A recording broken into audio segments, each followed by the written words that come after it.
Good morning. Morning. How are you? I'm good. Oh my gosh. Uh, I was just thinking I need to learn the claps. Yeah, right? Get some claps in. Step it up, Chris. Step it up. I'm slacking. I'm slacking. Also, I accidentally had the audio on in my background YouTube Yeah. tab, and I was like, "Oh no, the double chat." Double chat. It happens. Uh, Oh, wait. What is happening? Okay, there we go. Wunderbar. All right. Sorry. That's not Schwarzenegger. I was telling Chris right before we started, I watched Kindergarten Cop this morning. So if I inexplicably slip into a weird German, Australian-ish accent, blame Arnold Schwarzenegger. I feel like him and the Kennedy family have much to answer for right now, so I think it's acceptable. Good morning, Mr. Hoover. Oh, well, that's lovely. You had this activity book as a kid. Who would have thunk? Good morning, Andrew of Gady's Toys. Hey, Queen. Yeah, hey, Queen, right back at you. Hello, Ria. Welcome. Thank you for popping in. Muchly appreciated. Oh, yep, there. Yeah. Just Andrew telling you to get your clap yeah. magic. So yeah, we're doing some Pee Wee Herman today. By request of Chris, which is awesome because I enjoy Pee Wee. I just haven't had the occasion yet, so thank you for that. Chris's original pick was the animated style that they had for the Pee Wee's Playhouse, various properties, stickers, color forms, etc. I couldn't find any coloring stuff in that style. However, I do have the color forms, and once the studio is to a point where I can work in it, because it's not quite there yet, I'm going to scan my color forms because it would be really easy to convert those to black and white. So we'll probably have Chris back for more Pee Wee at some point. So until then, we'll make do with Big Top Pee Wee. Yeah, I just watched the Pee Wee as himself when this was coming up, and I'm like, oh, I think we should do some Pee Wee. Yeah, Pee Wee would be good. All right, so I'm gonna. We've got pages at the top. I'm gonna pop off camera just because nobody needs to look at my hairline today. The part was a little. I did my part like I was auditioning for Scream 3. So, uh, uh, and we also anyone who watched Scream 3 remembers Gail Weathers' hair. It was a bad time for hair. 1999 was a bad time for hair. So, anyhow. All right, let's call her. So yeah. Um, and I need blue because I'm gonna do this because I'm gonna do the background. Because why wouldn't I? Which I should sharpen it. So yeah, Pee Wee. I have not watched the documentary yet. I need to because I quite liked Pee Wee. It's very good. I hear it's kind of sad though. I hear essentially at one point he had to make a choice between like having a personal life and his career, and obviously Right. the career. Which at the time, of course, makes total sense. Well, also, I think even now, because he kind of straddled the line um, between humor for adults and humor for kids. So I feel like even now he would have to be pretty subdued as far as being gay in real life, with just, sort of how the world works right now with, you know, assholes. Yeah, it's gotten worse. I hate to say that we've taken a big step backwards. Yeah. I think we've taken a big step backwards in certain areas, of the country in the US. And it just, unfortunately, because of the way social media works, the loudmouth idiots are louder than the sensible, sane people. So, but I have faith that justice ultimately prevails in all things. So I think we'll be fine. after a period of probably not being fine. But Gotta suffer a little bit first, unfortunately. yeah, yeah, exactly. I mean, like, you don't start with the celebration in the Ewok village. You start by having to blow up a Death Star. So, and then you get the Ewok celebration. So, and yes, that is a confirmation. HasLab next year at Ewok Village. Don't give Dole hope. It's gonna have at some point they're going to reach the end of other things they can offer. Like, I feel pretty confident in 2027, if we're all still alive and we're all still able to buy things that make us happy, that the HasLab will be some sort of Death Star, because 2027 is 50 years of Star Wars. And eventually they will work toward the Ewok village, especially because of how modular it is. I mean, part of the success of the cantina is because of sort of how modular it was. It gives people options. Floor, no floor. Ewok village doesn't need a floor. You just need a couple platforms. But you literally could do like some add-on trees, and if you make the platforms a certain way, you literally could. Everyone's Ewok village could be different. I was at a garage sale where a lady was looking for Ewok Village parts, and I was like, you could always just buy yourself a Sherwood Village. Yeah. You're just looking for bits and pieces. Yeah. Sometimes the Sherwood villages go for more because they have the tree extensions at the top. So, exactly, Andrew. Exactly. Right, Mr. Cobblepot. Like, he did really well in Batman's Big Adventure, aka Batman Returns. That's my favorite Batman movie. Batman Returns. It also could be that came out right after I graduated high school, so it was like one of the first movies I saw after I was free from the Louisiana public education system, which, trust me, if you're aware of developments in Louisiana, I'm not surprised. It was not pleasant. I did not have a great time in public school in Louisiana. Private school would have been worse because it was all religious stuff. I would have burnt the second I walked. I would have burst into flames the second I walked through the doors of like any sort of religious school. But I was born a heretic. I mean, I was born into an evangelical family, so I couldn't have gone to Catholic school. They think the Pope is the Antichrist.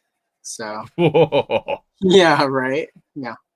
That's what I grew up in, but surrounded by Catholics. So it was always, there was always a bit of persecution for us. Gotta be careful. Anyway, enough about that. Anyway, though the places you go on a stream with Allison. Anyhow, what were we talking about? Ewok Village. Yeah. And hello, Boba Hicks. Welcome. Lovely to see you. Alex, I agree partially. To me, the best Christmas movie ever is The Long Kiss Goodnight, starring Gina Davis. Then Batman Returns. Then I watch Valley of the Dolls every Christmas because it reminds me of my first Christmas as an adult where I couldn't go home to see my family because of work. So I just watched movies with my friends, and the only restaurant open was Jack in the Box. And it's the only time that Jack in the Box food has been delicious because it was just we watched Valley of the Dolls, we watched Texas Chainsaw Massacre, Gremlins, Batman Returns, Long Kiss Goodnight. Yeah, because it had come out the year before. And Cutthroat Island, which is one of my favorite movies. Gina Davis as an action hero should have been bigger. So, but unpopular pick Christmas movie for me is still Muppet Christmas Carol. That's a good one. It's sort of like you expect that to be on people's list. Right. It's There's a no it, like it happens at Christmas, so it's a Christmas movie. No, it's just yeah, straight up a Christmas it's movie. straight up. It's also, in my humble opinion, sorry, Mickey Mouse, it is the best Christmas Carol movie, the best adaptation of a Christmas Carol ever. Like, point blank. Like, it's the only time I will watch the Christmas Carol story at this point is that, or the little reel for the, in Scrooge, there's their presentation of, the commercial for their version of A Christmas Carol. But no, I've got somewhere a Muppets Christmas Carol coloring book. I think it's a PDF I bought. I need to go through it.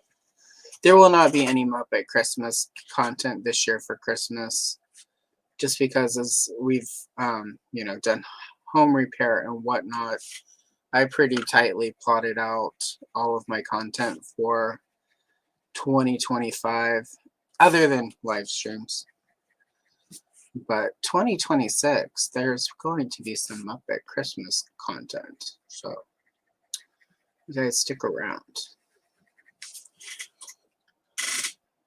So Muppet Christmas Carol is your favorite Christmas movie? Sometimes you just need the cockles of your heart warmed. It's true.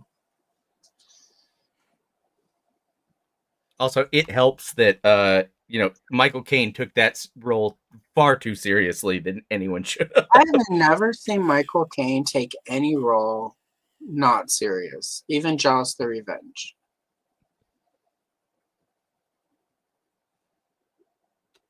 Like, I think he's just one of those actors where he has to take everything. Even like that horrible Blame It on Rio movie. Like, even that he took as if he was doing Shakespeare. I'm going to say when that came out, I was way too young to have probably watched Blame It on Rio.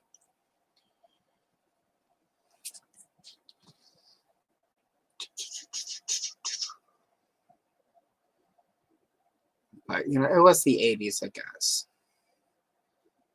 It doesn't get much more 80s than a bunch of middle-aged men going to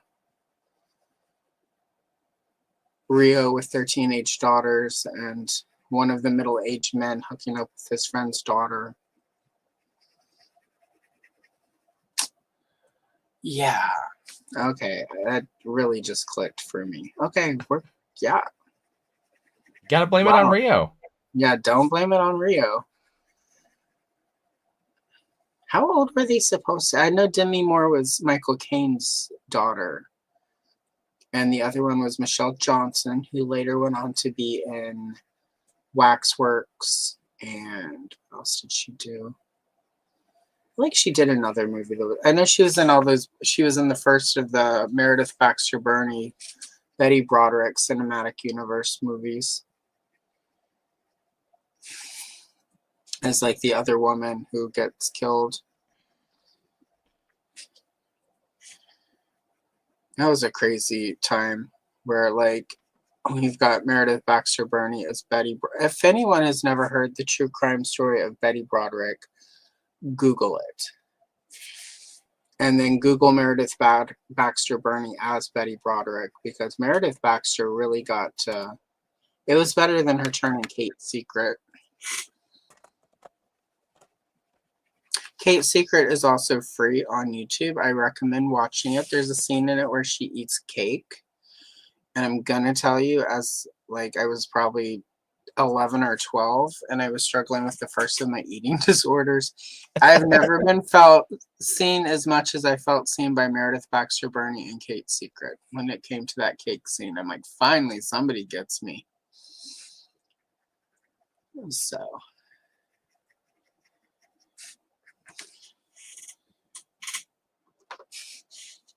that got dark. I'm sorry, you guys. It's kind of dark. It's a little dark today, but that's all right. Yeah, Gremlins is a really good Christmas movie. Like, I don't know how you cannot like Gremlins. It's the right mixture of like joy and then mean spiritedness. Like it's got a little bit of everything. And like I've told the story a gazillion times, and I'll tell it a gazillion more. But when I worked at Blockbuster, um, I would always work on Christmas because it was time and a half, and nobody else wanted to do it. No, it was double time. So, and as a manager, I made pretty decent money at Blockbuster for where I lived at the time. When I moved to Austin, and the cost of living was quite a bit more, not so much. But when I was in small town Louisiana, it was a pretty good deal. And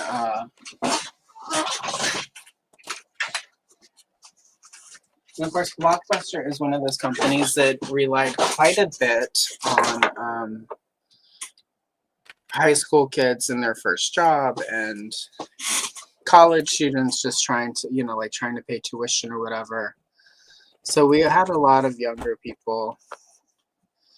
And invariably, we would get somebody on Christmas who was very naive and very gullible. And also kind of bitter that they had to be there for the money, but also they probably, often with college students, it's like they couldn't go home because the break wasn't long enough or they didn't have enough money or whatever. And they would always be like, well, don't you hate working on Christmas? And I'd be like, no, I don't celebrate Christmas. And again, very Bible belty, very evangelical, very Catholic area. And they're like, but why? And I would do the Phoebe Cates speech. And of course, half of the staff knows the movie. So they know exactly what's happening. They're trying not to lose so that I can, like the best was the year I got the girl to cry. Oh my God, that's so sad. And she cried. And then everyone busted out laughing. Even I mean, it was good. Like I got her to cry. And then we put it in and she got even more mad whenever we got to that scene. But whatever, it's Christmas. I mean, what are you gonna do? Hang out with your family? Ugh. Why not come down to Blockbuster? It would be funny though, because every year somebody would be like, I don't understand why you guys are even open. Store is packed. The person who says that's spending like $200 buying stuff and renting stuff so they don't have to talk to their family. And one lady got really mad because she spent because she came in and she rented like a PlayStation and she bought a bunch of kids video. She bought like all the Mary-Kate and Ashley Olsen videos for like her nephew.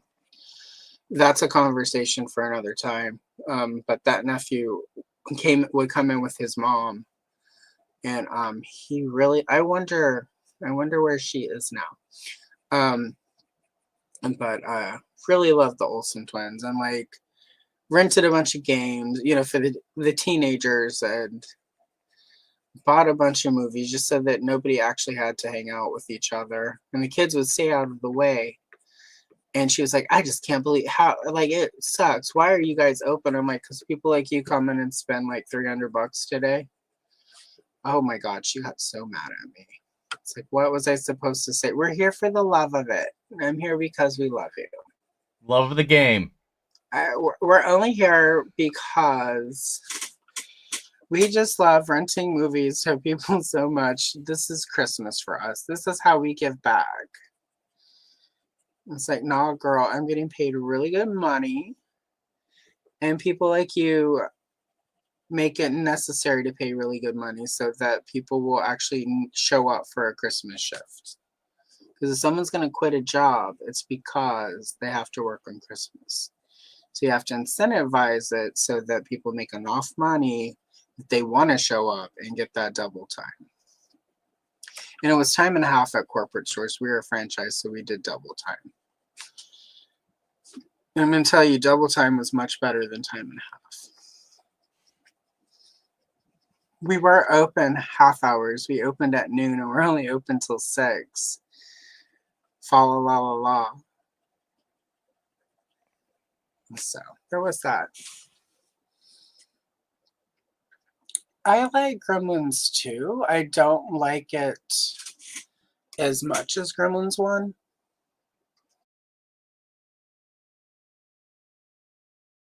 I don't rewatch it as much as I watch the first Gremlins, but I still like it. I like it sort of as, sort of like batshit crazy parody of the first Gremlins because it, like instead of, sort of the whole thing, well, what if he's on the international dateline or what happened? They basically just took all of the weird it's the first movie, in my opinion, that's like fan service back in the day. So I hear they're doing a Gremlins 3. And they've got scripts for it and they're trying to get, but it'll be interesting because allegedly Phoebe Cates is completely retired from acting and is content to run her store in Manhattan. Every so often I go to her store in Manhattan and browse and I'm just like, oh my God, look at this cool little snow oh, it's $1,000. Okay, never mind. I'm good. Thanks.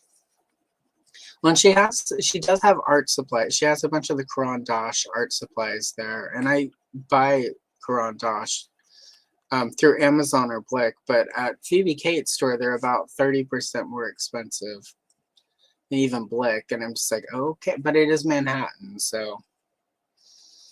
And it's like when you want to do art supply, or when you want to do art, but you need only the very best, buy these, and I'm just like, ooh. So. I did find a shawl, SHAWL.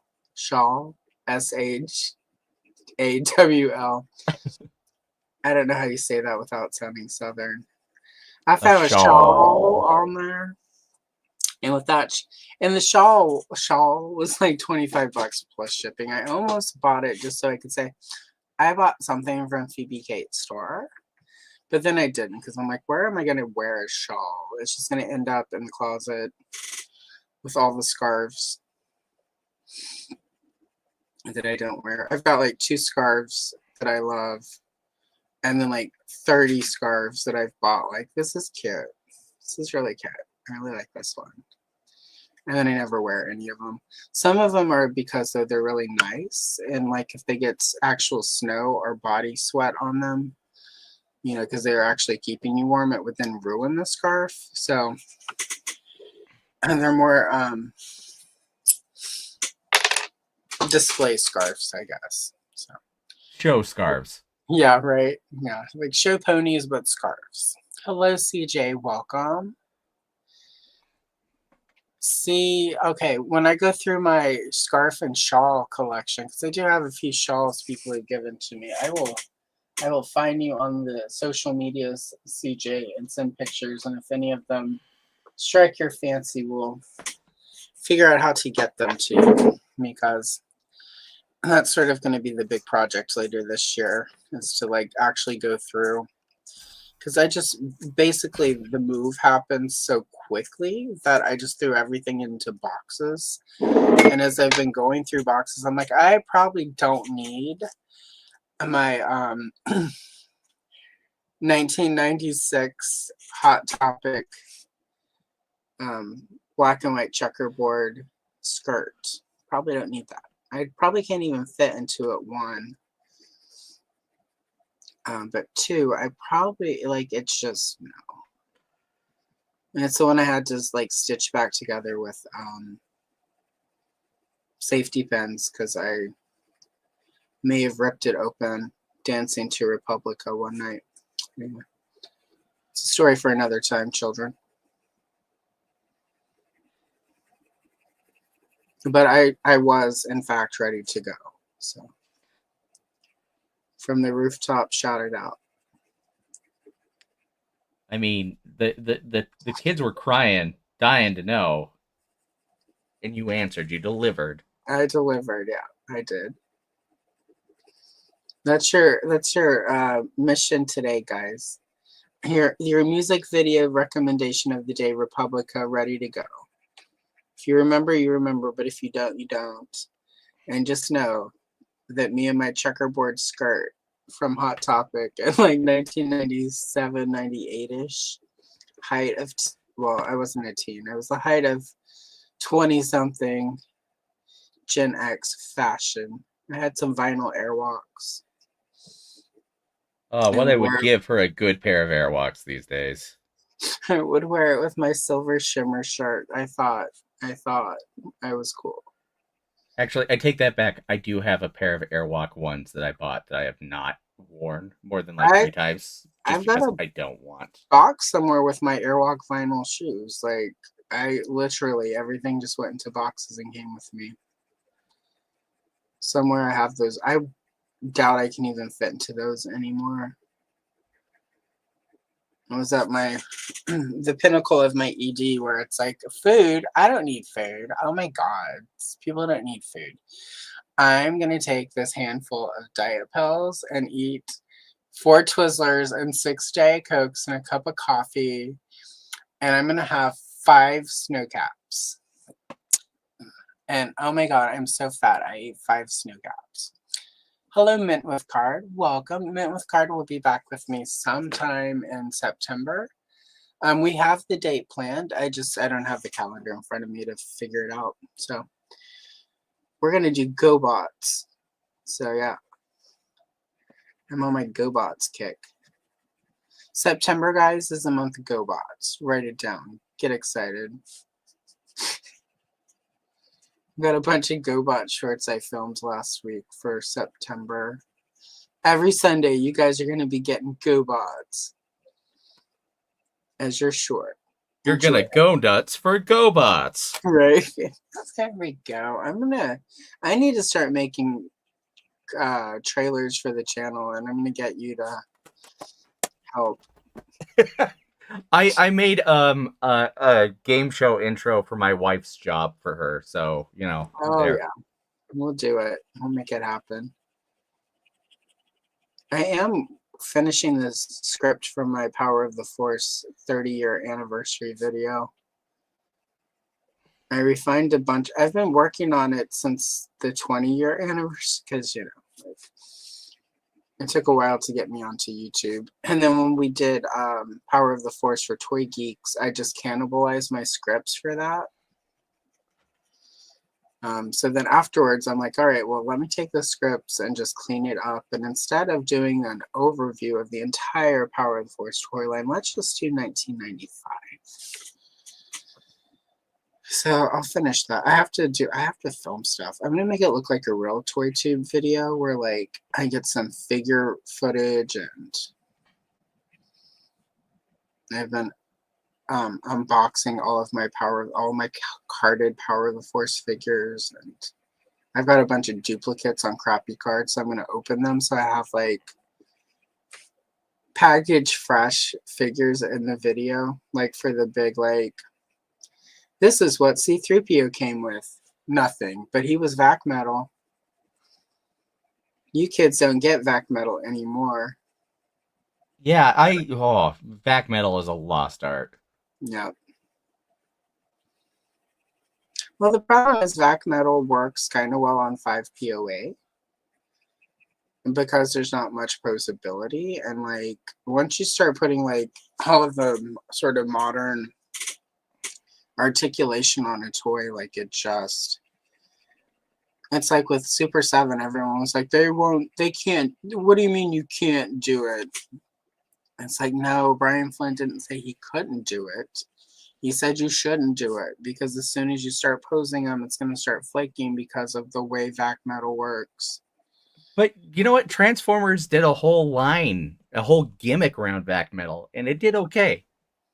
But yeah, it does okay. Like, but Transformers also, like, all of your vintage Transformers from when you were a kid, how vac metal-y are they? You spend more money on a vintage Transformer with vac metal if the vac metal isn't rubbed away or faded or crumbling or peeling. Oh yeah, no, it's gone. Yeah, Yeah, I'll be honest there, but that's a problem. Like Brian Flynn allegedly.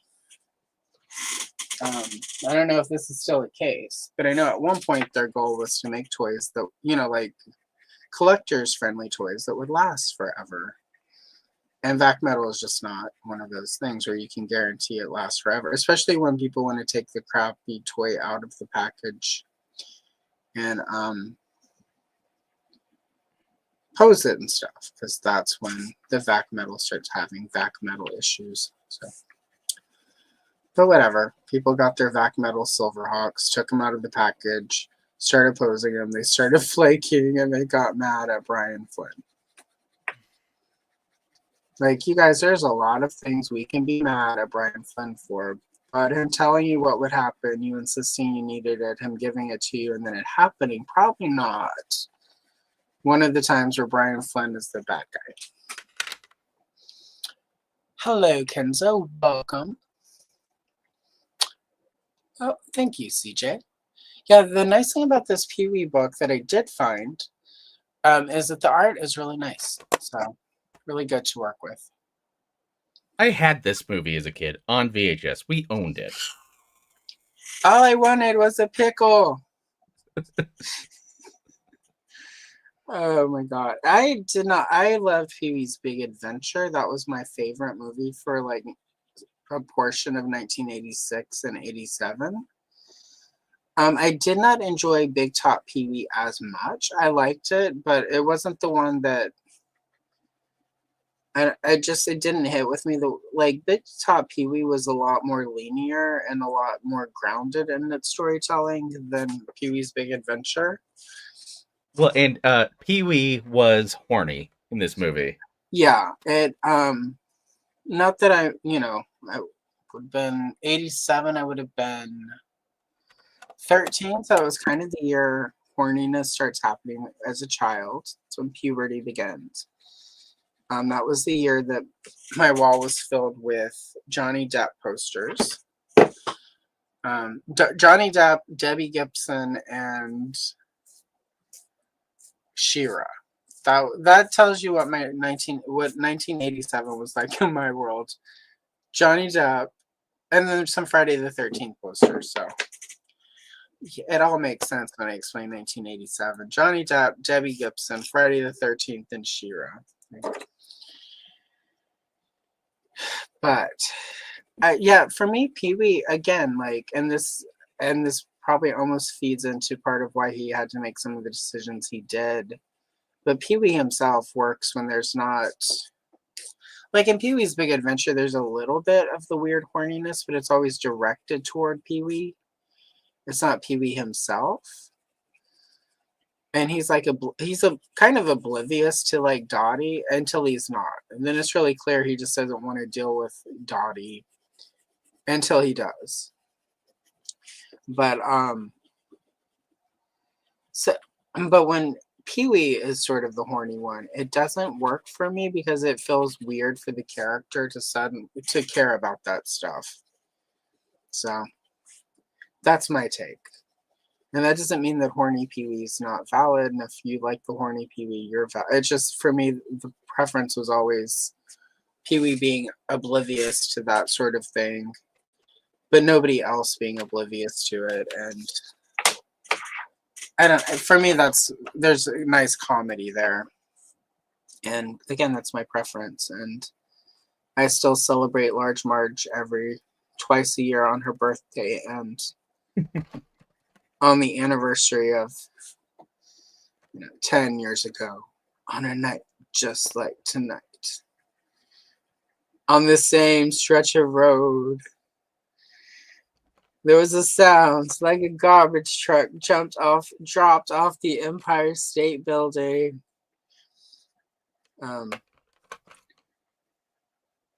Which my aunt didn't like it because I would always point to her as the sound of a garbage truck dropped off the Empire State Building.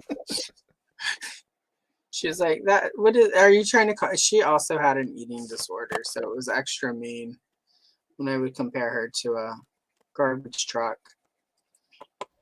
Back in the early days speaking of garbage trucks and my aunt, back in the early days of Facebook, I would post song lyrics because, that's what we did. And I don't know if anyone's heard the Lonely Island song, Dream Girl. It's one of my favorite songs by Lonely Island. There's a line in it. It's like, last week thought I saw you on the street. Turns out it was a bag of trash. Just a big old bag of trash. That's right. I thought you looked like a bag of trash. So I posted that as a Facebook. I just posted that last week thought I saw you on the street. Turns out it was a bag of trash. And my aunt literally like, "Are you talking about me?" It's like, oh my God. Well, at At that that point, it's point, self-inflicted. yeah, at that point, it was just like, oh man, you are a boomer. It's like, ma'am, not everything is about you. Go back to listening to your Carly Simon records. Actually, it was my other aunt, the one I liked, who died of, who is also dead, but who loved Carly Simon. So, but yeah. Anyway, But yeah, it's funny. We owned this. We didn't pick it out. There was this local rental store where they had a wheel. Like for $30, you'd spin the wheel, it'd land on a number, and you'd get whatever movie was on that number. And we ended up with Big Top Pee Wee. Well, Nolan's here. Hi, Nolan. Thank you for popping in and making us official.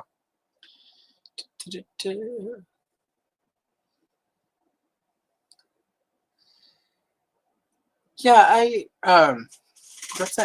like I've heard that before, but it's like, well, sometimes I do yellows. It depends. Like when I'm going for realism, though, I try to do blue sky. So. Oh, yes, Andrew. By the way, Garbage Truck was a song in Scott Pilgrim. I never watched Scott Pilgrim. Was that good? Okay. Whoa, whoa, whoa. Yeah, I love it. It is one of my favorite movies. I have the poster on my wall. I have the soundtrack on vinyl. Oh no. You really like that movie. I do like that movie. So asking you if it's really good would be like asking J.K. Rowling if she's a piece of shit. Okay, got it. The answer is yes. Okay, great.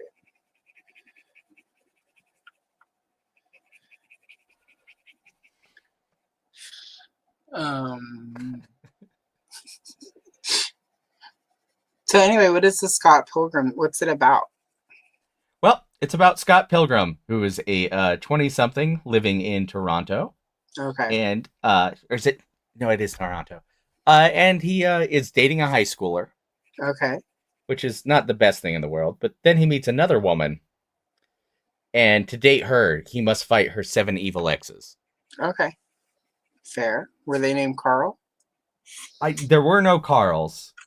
That sounds unrealistic, but it is a comic book, so I'll forgive it. He's not a pilgrim, though? Like all pilgrims, though, his journey does have to come to an end. Okay, so he's a pilgrim, but not a pilgrim like Mayflower Pilgrim. He's a pilgrim like he's on a pilgrimage. Exactly. Okay. All right. And he actually gets his name from a song called Scott Pilgrim. And is that about pilgrims, or is it? No. Okay, so just so I'm clear, Scott Pilgrim and the song it's based on is not about pilgrims. No pilgrims involved. No pilgrims. Okay, so no pilgrims. It's just called that. Okay, got it. And Scott Pilgrim has to go and fight 7 evil exes, not named Carl's, but it is fiction, so that he can win the love of a woman named Ramona Flowers. Ramona Flowers. Okay. Is she named after a song? I don't believe so. Okay. That makes my next question insignificant and pointless, because I was going to ask if that song was about pilgrims, but obviously if she's not named after a song, we're not going to go there. So, okay, got it. So you would recommend, if I haven't seen this movie, I should watch this movie? Yes, I enjoy it thoroughly. Okay. And who are the actors in it? It's got a pretty star-studded cast. You've got Michael Cera. Okay. Is he Scott Pilgrim? He is Scott Pilgrim. Okay, I could see that. You got Brandon Routh. You got I'm blanking on names because I'm on the spot here. Superman. It's got Captain America in there. Captain America, Chris Evans. Chris Evans. One of the good Chris's. Okay, so Mary Elizabeth Winstead, Aubrey Plaza. Oh, Aubrey. Kieran Culkin, Brie Larson. Like Captain Marvel, Brie Larson. That's the one. I like Brie Larson. Allison Pill. She's cool. She's good at playing horrible characters.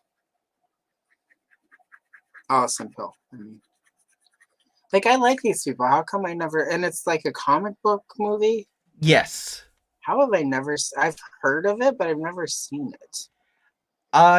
It just didn't find an audience. Yeah, Anna Kendrick's in it. You know, Anna Kendrick, that cup girl. Okay. yeah. Hmm. So yeah, it's a who's who of people that. Oh, Jason Schwartzman. Thanks, Hella Geek. I'm embarrassed. I couldn't think of Jason Schwartzman. Hello, Hella Geek. And Hella Geek was here with the Chris, or with the Brie Larson. Nice. Kieran Culkin. Nice. Okay, so I will track this down and find it. Unicorn Store actress Brie Larson. I liked Brie Larson on the United States of Tara. She was on United States of Tara? She was Tara's daughter. Really? Yeah. I did not clock that. I liked that show a lot. Yeah, I like Toni Collette quite a bit. I've liked her since Muriel's Wedding, obviously. That changed my life. I grew up in a town much like Porpoise Spit, so I definitely related. I loved the music of ABBA.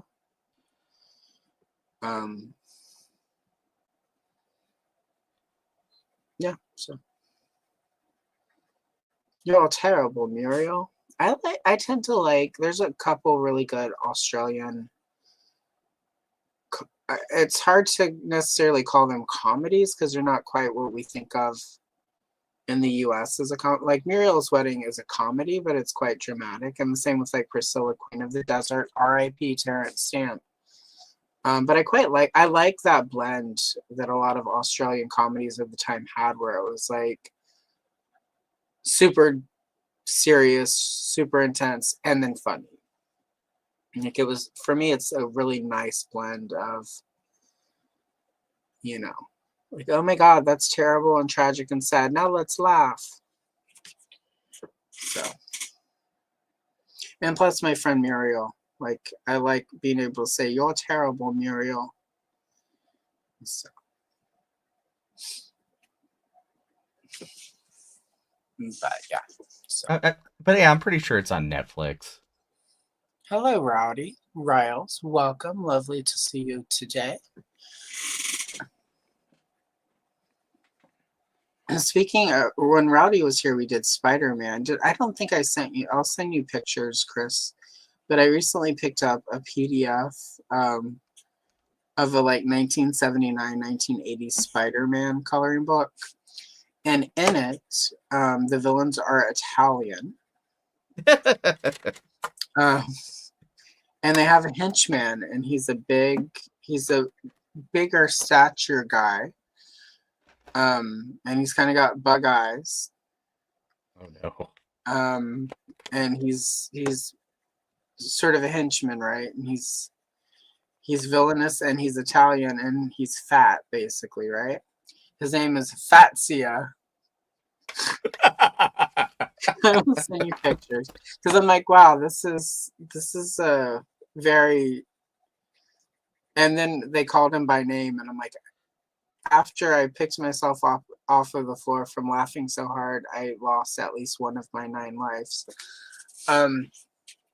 I was like, oh my God, no, Fazia. Back when you were really literal on how you named villains.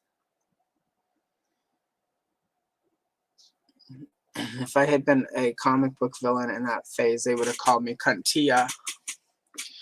So. Yeah, I probably would have gotten stuck with Pipsqueak. Squeaker. He would have been the Squeaker. And your weapon would have been like a rubber ducky that when you squeeze it, it squeaks really loud and shatters glass. Oh my God, let's make this a comic. Let's see if we can get Zach to do a couple of panels. But yeah, so anyway, I just, as soon as I got that, once I pulled myself off the floor, I got some pictures. I sent them to Rowdy because I'm just like, hey, this is hilarious. But also WTF. And so I remember I don't in high school, I wanted to pick up a Fantastic Four T-shirt, and so one of my buddies was like, "But if you wear it, there's 5 of you."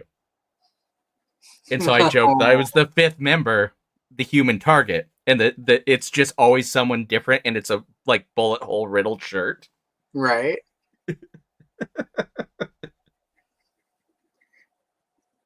Did that happen in the like? It seems like they would like every so often one of them would go away and they bring in somebody new. Right?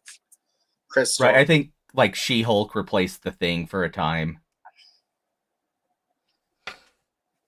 You have to have that bruiser in your lineup.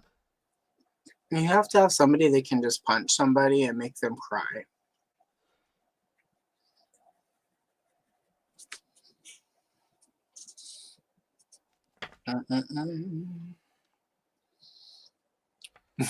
Right.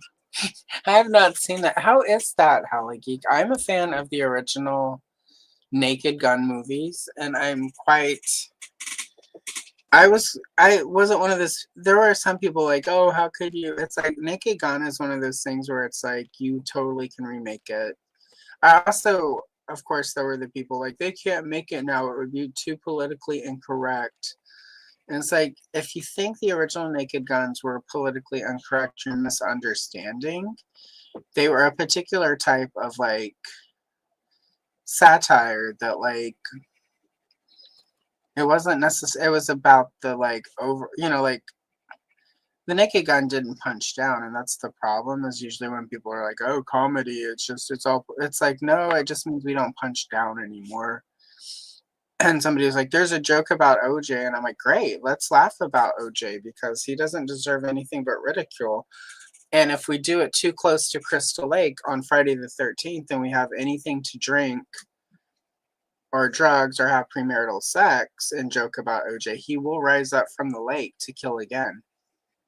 So we have to be really careful about laughing at OJ, but we should laugh at OJ. So anyway, I would really like to see it, if only because of the Lonely Island's involvement in that mm, movie. I don't, like I liked the first two. The third one was not great, but the first two are just. I like the airplane movies. I got into a beef with one of the makers of the airplane movies because he did the whole comedy is dead, blah blah blah, and I'm like, it just means you can't punch down or tell jokes with the N word anymore. I know I can see why that would be difficult for you. And he went on and on. I'm like, I can't believe the guy who made the Naked Gun 2 and this and that. I mean, Airplane 2. He's like, I had nothing to do with Airplane 2. I'm like, well, that's one thing I'll give you. And then he left me alone.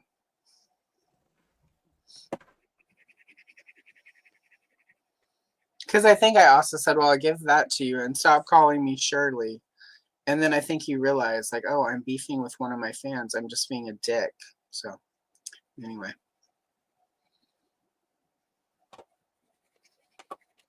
But I'm excited. I want to see the. I'm not going to go to a theater to see the Naked Gun. It takes a lot to get me to a theater. I've done the theater a lot this year too. It's like, let's see, Superman, Fantastic Four, Sinners, and I've seen Sinners twice. So I've been to the theater 4 times this year, and that is 3 times more than last year. So, and last year one of those I think was the one was Phantom Menace, I think. Unless last year, what I don't, maybe not. Whatever year the last Scream movie came out, I went and saw that. I go to a theater for Scream. I even went when the one came out right at the end of lockdown, and like we still things were still kind of hit and miss as far as like go outside, breathe, die. I did wear a mask for Scream, which was appropriate because it's Scream. So, but I go see every Scream opening weekend since the first Scream. That and Star Wars. Those are my opening weekend movies. I made sure to see Superman opening weekend. I did not want it ruined. I wanted to have all the joy with that one. Yeah. I really liked the Superman. I didn't see it opening weekend, but I saw it pretty early on. I just liked it. Like it was a fun movie. It was trying to be it was if I mean like I know people like the Snyderverse Superman, but Superman's not supposed to be dark. He's not supposed to be a heavy character. He never works when even in comics when they try to make him too angsty, too finger quote topical, it doesn't work because Superman is eternal, right? He's a character who shouldn't change much since, like his debut. I mean, like in his debut, his powers were subdued, but he was still about fighting for what was right. And in those early comics, he went after evil landlords and, like he was socially topical back then. Some of that's been lost over the years as he, like got to a point where most of his, super villains and alien threats and what have you. But, Superman is a hero of the people. And I think when you lose that and become, sort of the other half of Batman, when Robin is busy or whatever, I think he loses. I think a lot of the attempt to darkening him is been sort of trying to keep him finger quote relevant in relation to Batman because now they're friends all the time. So I don't know. I think Batman should be dark but hopeful because it's a hopeful thing to still put on that cowl every night and go out fighting crime, thinking me just saving one person I saved tonight could prevent somebody from suffering the way I have suffered all these years. That's a hopeful act. It's not cynical. No matter how cynical Batman is, at the core he's hopeful. But it's darker, whereas Superman is always, Superman is always about hope. And Wonder Woman. Sorry. I was going to say here, Black Phoenix says he hasn't seen it yet, only saw the bonus scene that set up another movie, and I assume he's talking about when Mr. Terrific and him are discussing how uneven the building is. Right. I saw something with the dog and his cousin. Yeah. Which I'm glad that scene isn't necessarily in there because that's not a take of Supergirl that I think, again, people have not been getting Supergirl right for a long time too. So I don't necessarily expect James Gunn to fix that because sort of the bad take of Supergirl has sort of become the take of Supergirl. I just learned this yesterday, Andrew, about Cracker Barrel. They have an exclusive Strawberry Shortcake action figure. Which is weird. Thank you, Holly Geek. Perfect. Yeah, see, I joke a minute like it's gonna... Hot Shots I liked back in the day. I don't know how that works now. So... Let's see. Sorry. Okay, good. We're not that far behind. The nearest Cracker Barrel for me, Andrew, is like 3.5 hours away. Allegedly, Cracker Barrel is woke because they removed the cracker from their logo. So, right. Exactly. Agreed. Right, that's how I learned about it. Hella Geek was watching Robo talk about it. I had no idea. Yeah, that's the one I was referring to as well.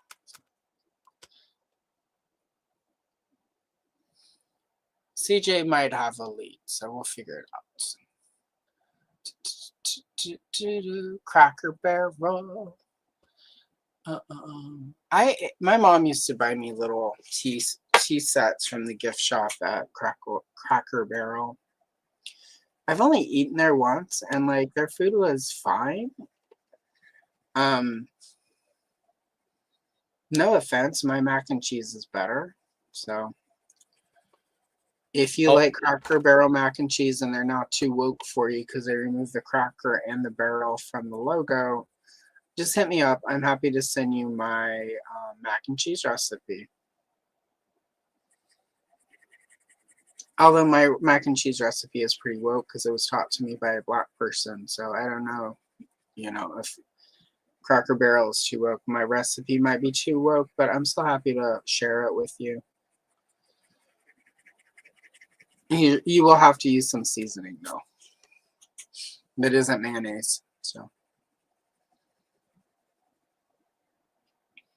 Da, da, da. Oh, French toast sounds good. I haven't had French toast in decades. My mom used to make it, and it always looked like too much work.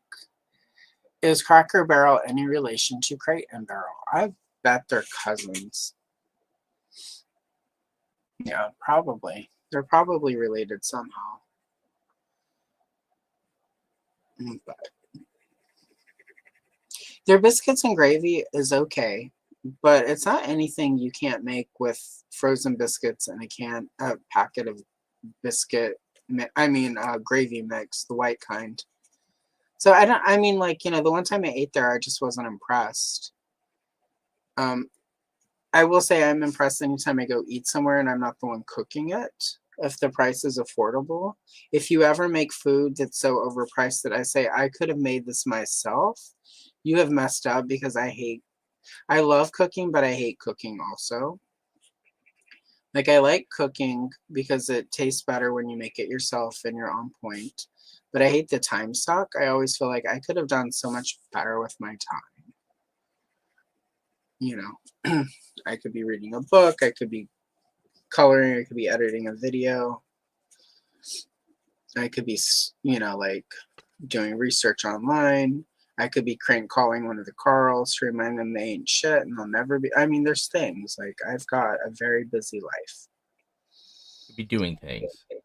So if Bigger your things. food is so mediocre or so terrible that I'm like, I could do this better myself, that's a bad sign. Oh, at the restaurant. I did not do that at Cracker Barrel. I did that after the fact. I was like, it wasn't that good. Like I could do better. So anyway. Maybe I'll open a chain of restaurants or something at some point. And do my gumbo, my mac and cheese, my buttermilk and coconut milk infused fried chicken.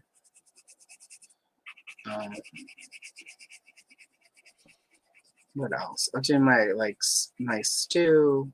I'll do the puff pastry grilled cheese sandwich I make, and like some flatbread pizzas. That'll be the restaurant. Come eat at Allison's. Home cooking with the saddest sass. And I'll hire all the wiener circle people.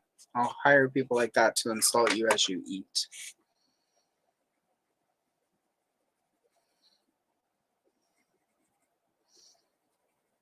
I feel like there aren't enough restaurants where you go and you spend money and then they berate you because that's why you're there. Whereas I have eaten at a place or two where the service is so bad that you're like, is this one of those restaurants? I prefer my service to be passive aggressive. Mm-hmm. Thanks for coming, asshole. I ate somewhere when I was with Carl number 5. And the waitress was like into him and kept hitting on him and was super rude to me. So when at the end I wrote on, and not realizing I was the one paying for the dinner that night because he was jobless again. And so whenever she brought the ticket at the end, she handed it to him and then he handed it to me and I looked at her, I'm like, that's right, I'm the one paying tonight. So I did tip minimum, because I'm not, the rudeness wasn't enough to not identify the fact she was only making like probably $2 an hour. But my tip for her was, like, just remember, honey, you're only making $2 an hour. He doesn't make anything an hour right now. So you would be supporting him too, which says more about me, frankly, than her. She may have been flirting with a broke man, but I was the one dating him and paying for his way. So.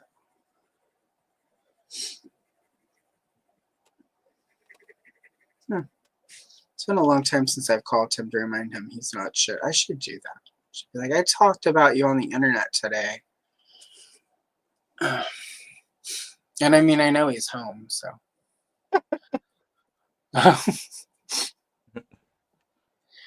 I could do a restaurant that sells roast beef and curly fries. I could do that, yeah. I don't know if I would want to sell roast beef. There are way too many jokes about roast beef. Yeah, I don't want to. Allegedly, somebody on the internet was trying to say that the song No Scrubs was written by TLC because they were on a studio soundstage or something, and John Stamos and Dave Coulier drove by, and Dave Coulier hollered at them from out the window. And that's why they wrote the song No Scrubs. Which means, if this is in fact true, that means Alanis Morissette, You Ought to Know, is about Uncle Joey from Full House, and No Scrubs is about Uncle Joey from Full House. Hey, now, cut it out. Right? Now all we need to finish the 90s lore is for Gillette to come out and say her song Short Dick Man was also about Uncle Joey. And then the circle will be complete. Or some of you may have got the version Short Man.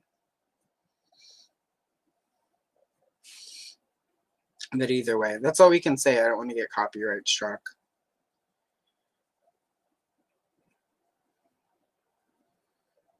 But yeah, Scrub. So allegedly that's also Uncle Joey. So he was just tearing it up in the 90s. Well, here's the deal. Well, yeah, but Alanis, it was before. So Alanis was 17 when she met him in Canada, and they dated for a year or two. Then he broke up with her because she was too immature, which I guess if you're 30 dating a 17-year-old is pretty reasonable, Dave Coulier. Allegedly. Yeah, allegedly, because I don't know. Well, actually, Alanis was definitely under. But the thing is Alanis before that had dated somebody else that was even older than Uncle Joey that was like at a Canadian record company. And that her song, Hands Unclean, I think that's the name of it. You've washed your hands of this.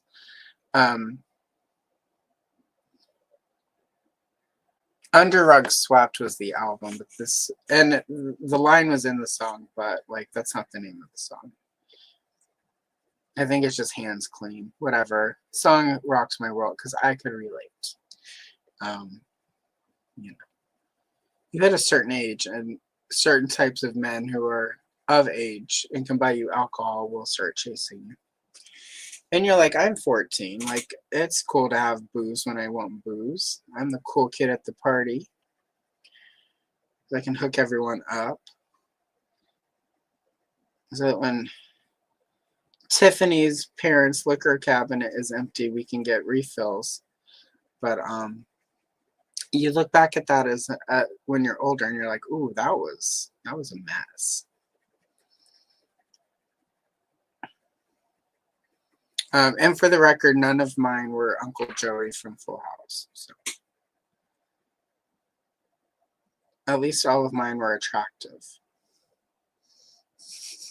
What? The jackalope from America's Funniest People didn't do it for you?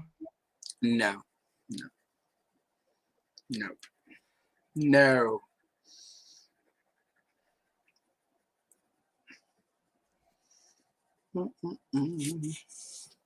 Da-da-da.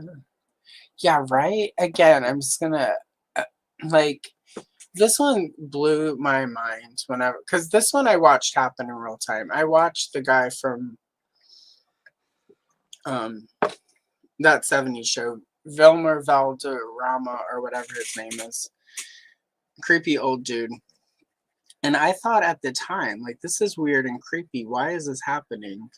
Why is this happening? And let it happen. So yeah. And this article's always bugged me because they were always like, this girl he's dating, she's a hot mess. It's like, well, maybe she wouldn't be if like this old man wasn't chasing her. Like maybe, just maybe. But I don't know.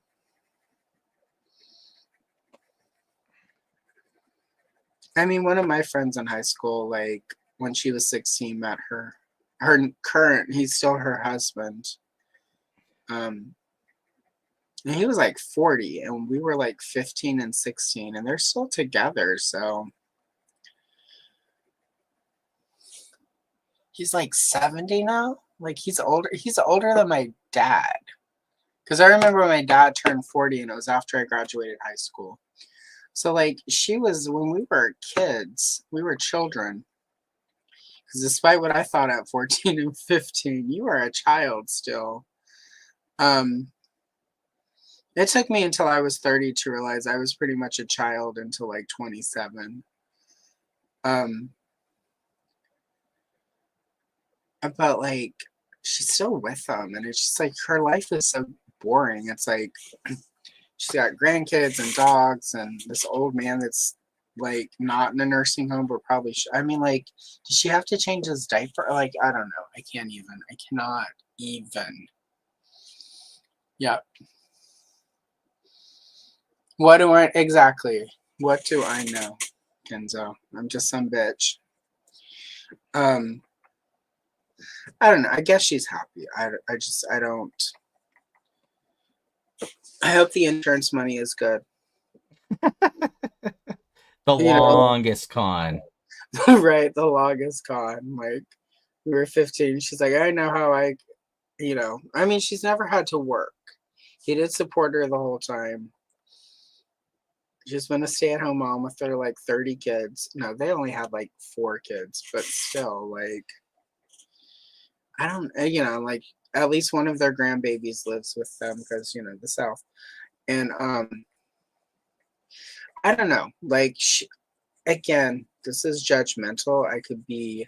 It just doesn't seem like she's had a happy, good time of it. Like her Facebook is always like, people need to stay out of my business. And it's like, what business do they have that you're, I mean, I'm technically in her business right now, but this is more scientific. This discussion. It's not like I sit around like, oh my God, what is she even doing over there? Raising her kids. I know the answer. But I don't know. It's like she's still very high school in her mentality. It's always like people talking about me. Keep my name out of your mouth. I will come over there and punch you. And it's like, girl, you and your hip are not going to make it across the front yard without having to stop for 3 breaths, much less punch somebody. But anyway. Yeah, I don't know. I just don't. Like, again, when I was 14, 15, etc., I kind of got it because they could buy alcohol or, like, they had jobs, so there was money, and high school boys don't necessarily have money. But I never was like, let me hook this old man and get married so that as soon as I graduate high school, I can just be married. Like, that just, I don't know. Like, I'm not saying, like, everyone should want to go to work, but I at least would want to, like, like, I'm out of high school. I can read whenever I want now. Like, I can lay around and read comic books and read Jackie Collins and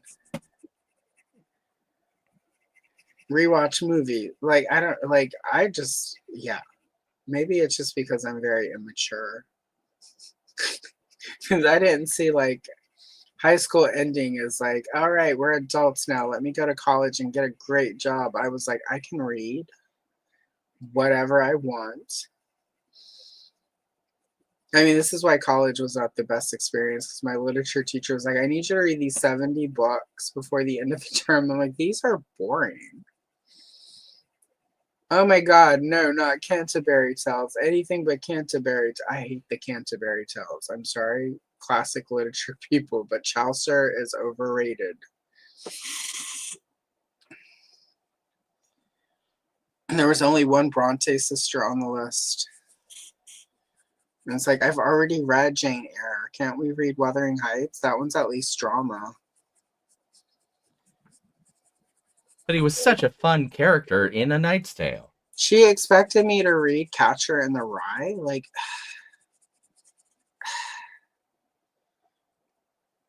I couldn't even. Anyway, she and I did not get along. As you can tell, her reading list was shit. I'm like, this is college. Most people read Catcher in the Rye in high school. So I'm just going to go back to reading Jackie Collins and Jacqueline Suzanne, and I'm going to track down the original Peyton Place novel. I'm making my own curriculum. Virginia. Exactly. For in this economy. In this economy. Yeah. Hello, Tony. Tony will be here next month, too. So, yeah. I think we're doing mask. Did we decide on mask, Tony? With any luck, all of our mask toys will be here. So we'll color mask and play with mask, and it'll just be great. That's supposed to ship this month, isn't it? Allegedly, but it's 7 days to the end of the month. I mean, I ordered mine through Big Bad Toy Store, so it'll probably be like, I've got money sitting ready for it to hit, so it will not hit this week.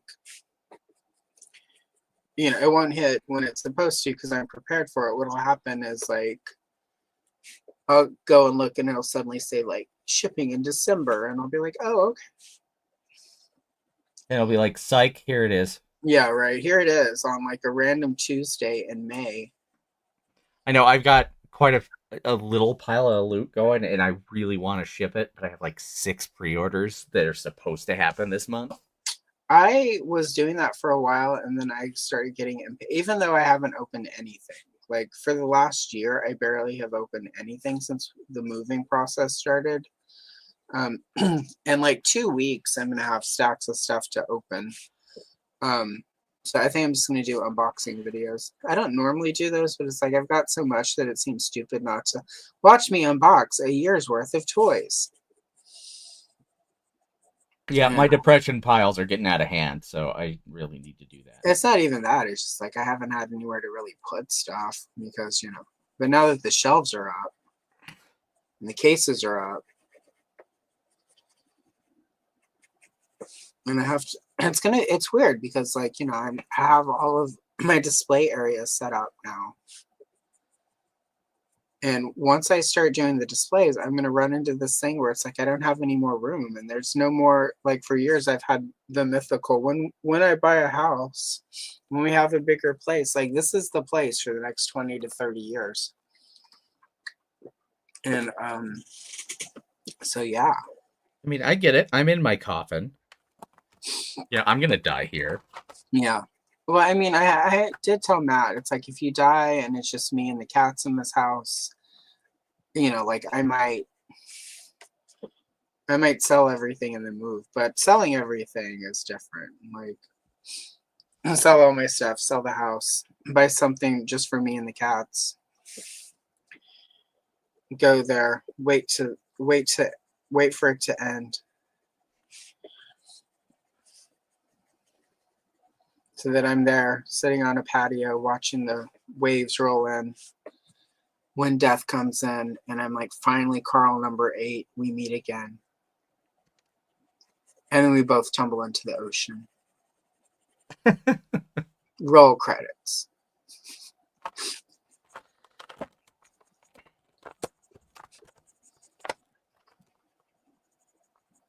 Bum, bum, bum.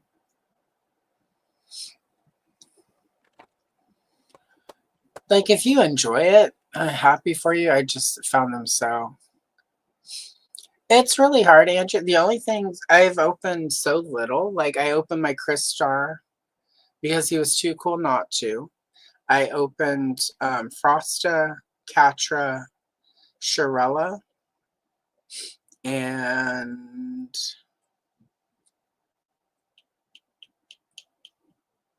I opened I've opened some of the Turtles of Grayskull stuff, but most of it, like my vintage collection, Leia from A New Hope, like one of my most anticipated toys of all time, still have not opened that.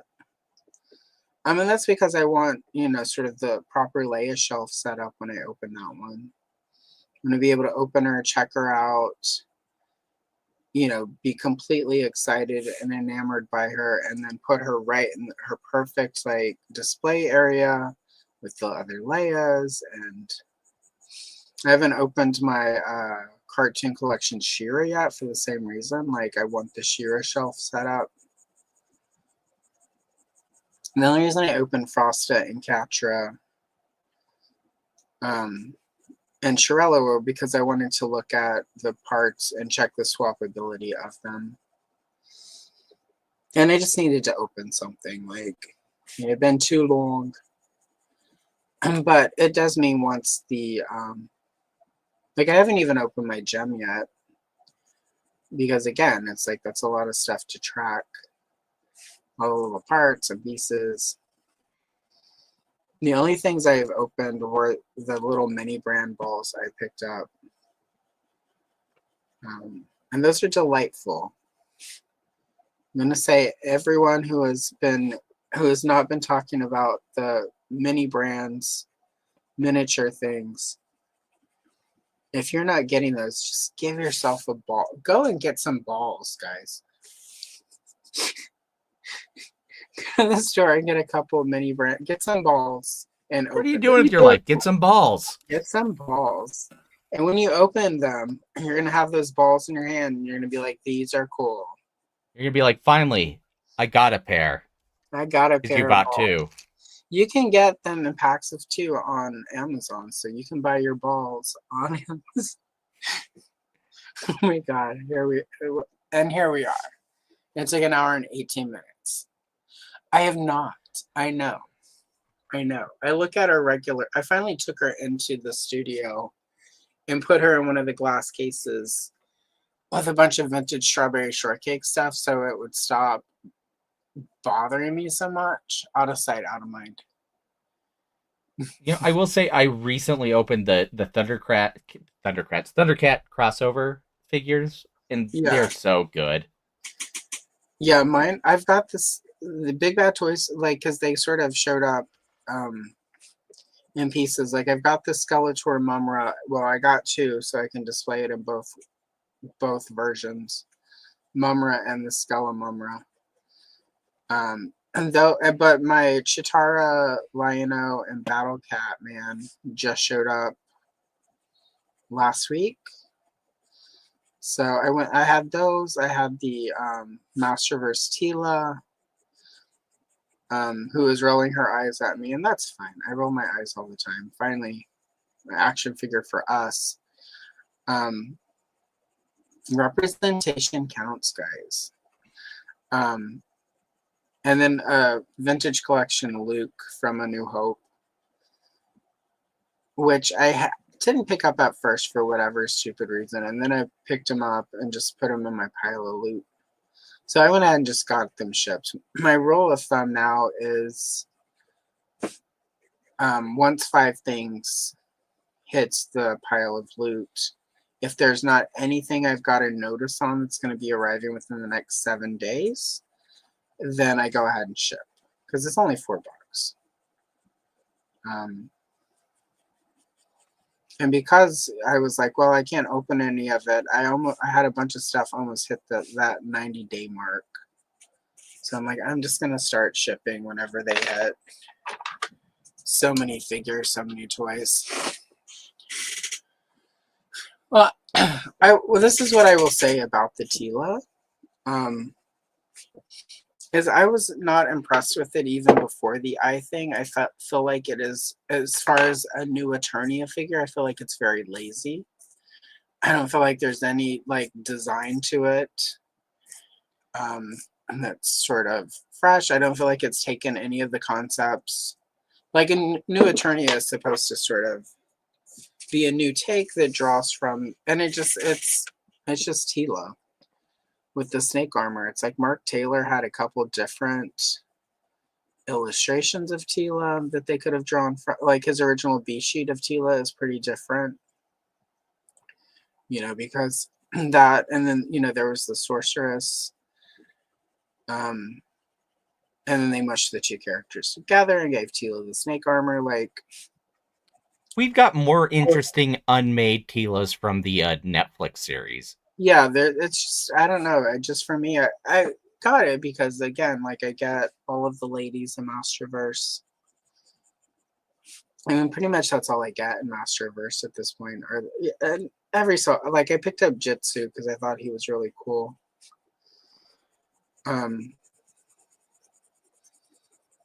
But yeah, and he was also a Big Bad Toy Store had him for like $8. I'm like, I'll go ahead and get that Jitsu, and I can use some of the accessories to do a custom Origins Jitsu. And but I don't know. I just feel like the Tila design was really lazy. It felt like somebody said, we need to do a Tila, here we go. Instead of actually going back to the Mark Taylor designs and giving us like a head that matches his original take of Tila, which had a much different crown and had way more blondish hair. We don't even have we haven't gotten a blonde Tila in since Battleground Tila, and it's like that was one of her big looks early on. Like, point blank, we could, at minimum, they could have given us a second head with Tila with blonde hair. So it just, in general, feels phoned in. I bought it because I'm part of the problem, but I don't know. I mean, at some point we'll get another Tila. So yeah, I'll be opening mine all together because I'm opening everything all together at this point. Woot! Yeah, mine is there too. So I think Wave 2 has already hit Entertainment Earth, so it should be pretty quick for Big Bad Toy Store 2. Yeah, Big Bad. Sometimes. I mean, sometimes it's all. I've been unable to determine what the sort of. What determines, because there are times where they'll get stuff before other people, and then times where they'll get stuff after everybody.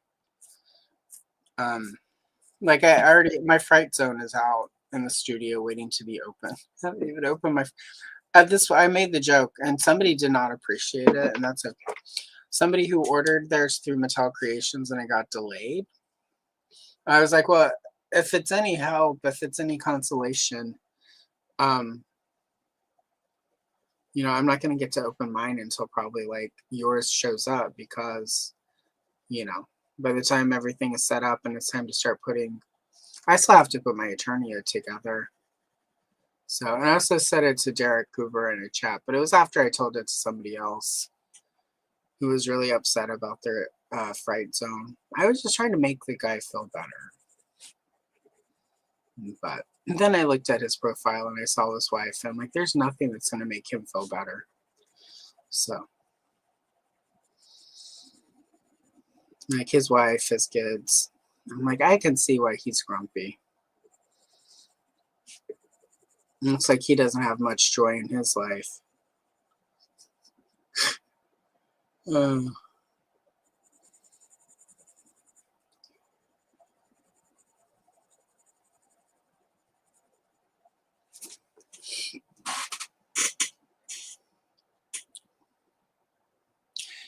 Yeah, I don't know. I feel like with the Masters of the Thundercats, like their special armor, I feel like they just threw something together because they couldn't necessarily just open. They couldn't necessarily just release a cartoon accurate version of the characters. I said it in the Discord verse. The armor, at least on Chitara and Lion-O, is actually really cool in hand. Yeah. I just stripped it off right away because I wanted base Thundercats. That's weird. I've got something under the paper, but I can't find it. Oh, it's just okay. All right. Well, there we go. Flaw in the paper itself. Sometimes that happens. Yeah, what I do think is cool though is basically the way the parts are. I'm gonna I got 2 of the Chitaras and 2 of the Battle Cat Man, so that I can use some of the armor and pieces to make other characters. Do some fan creations. That's right. That's right. I make my own lore. But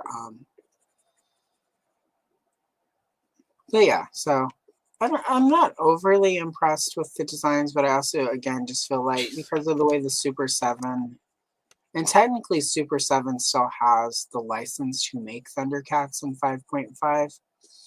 So I feel like part of the Mattel crossover contract agreement thing was that they couldn't necessarily release them in their typical look carded, by obviously under all of the armor, that's what they look like. Mm-hmm. But I feel like part of and so the armor was just sort of cobbled together because if you're Mattel, you know that people just want Thundercats in 5.5 with Origins level posability and articulation. So I felt like from the beginning, but that's why, He-Man and the Battle Cat have a lot of cool design to them. And the Panther, Skeletor's cat has cool design to him. And then the Thundercats themselves have had really boring design, I feel like. But I feel like that's just because Mattel knows we want sort of them in their basic look, but they can't necessarily deliver the basic look because of the contracting and the way the licensing is set up between the companies. So I have considered the sort of the armor of it all for Lion-O and for Chitara sort of a necessary evil. I will say I'm also irritated that Wave 3 is already hitting another Lion-O. Yeah, that to me is a little weird. It feels like, hear me out. If you look at the 2000X designs, a lot of those fit pretty flawless and are using the same tooling that the Thundercats are using. My thought originally when they announced it was, oh, this is how they're going to give us 2000X figures. And they've got a lot of 2000X figures really far in sort of production and development for a line that they're just announcing to start later this year. So I feel like originally Thundercats versus Motu was going to have 2000X designs in it. And sort of the early repeats we're getting in Wave 3 are from the characters that they pulled out. My feeling is Evelyn and probably another villain were originally supposed to go out with the Panther Man.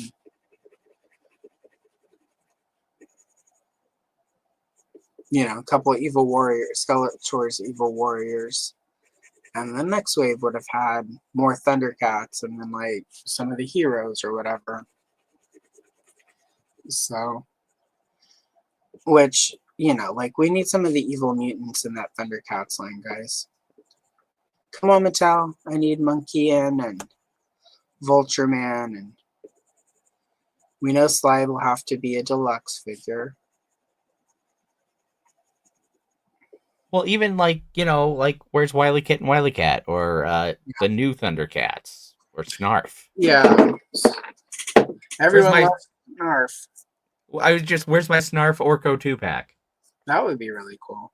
But also, like, because technically, you know, like, in theory, this is supposed to be the 40th year celebration of She-Ra. I mean, this would be a really cool place to give us some Catra toy versions. Like, Catra's original toy look would fit with Thundercats. You know, she's got the furry skirt. It's sometimes referred to among fan areas. Yeah, we'll just call it fan areas. As Savage World Catra or Barbarian Catra. But you know, toy Catra would work fine. There they could do scratch and sound Catra in the Thundercats line.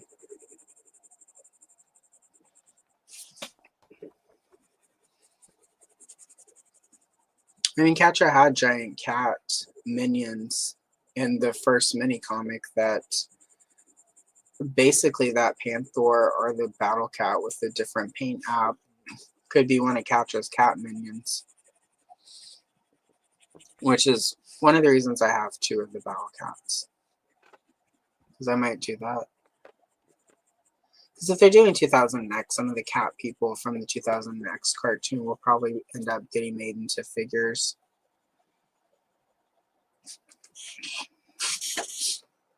So, yeah, like, where are those characters?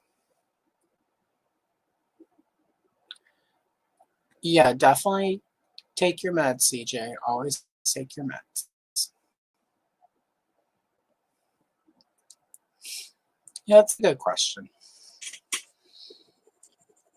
I'm wondering if the mini comic explains any of that.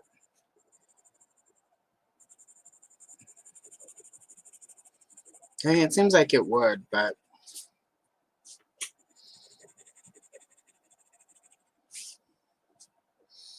I mean, Super 7 could shock us all, though, and take this moment and pivot to the Thundercats reboot.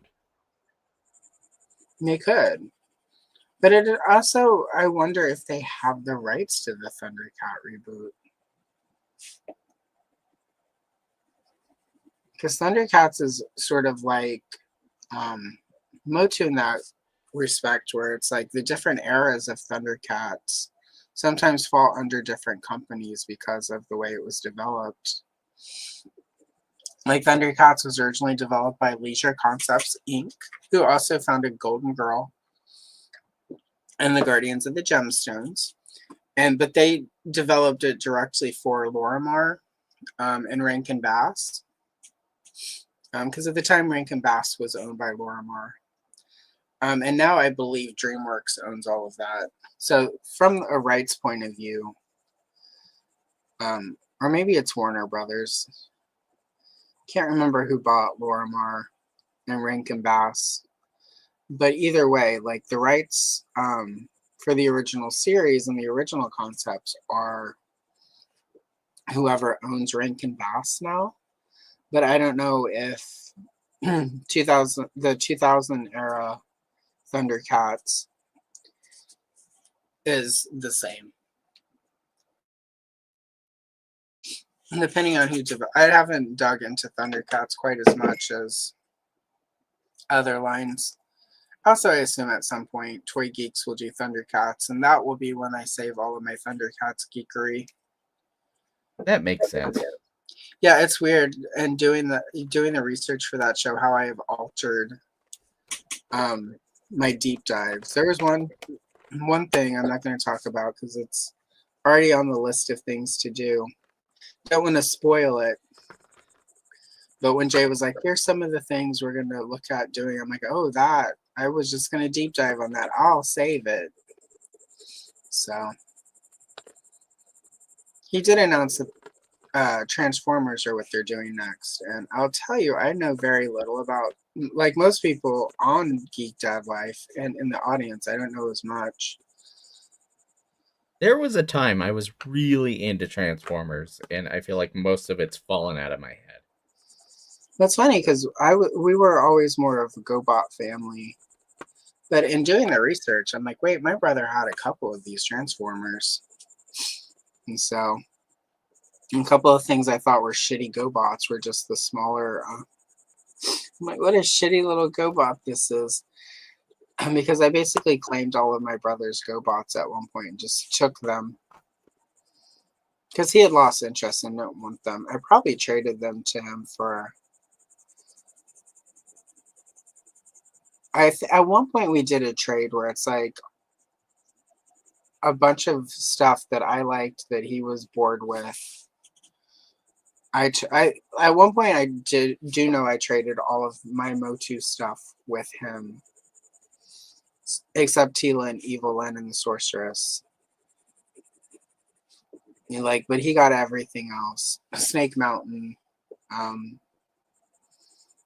We had to share Eternia, but he got outright rights to Eternia. And he got all the Thundercats except Chitara.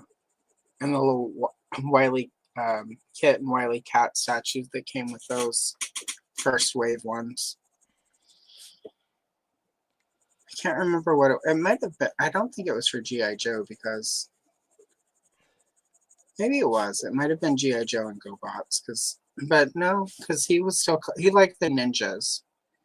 So all the ninja stuff in G.I. Joe, he was really, and I had lost interest at that point. I mean, technically, default, he got all of the G.I. Joe stuff back, if that had been the case.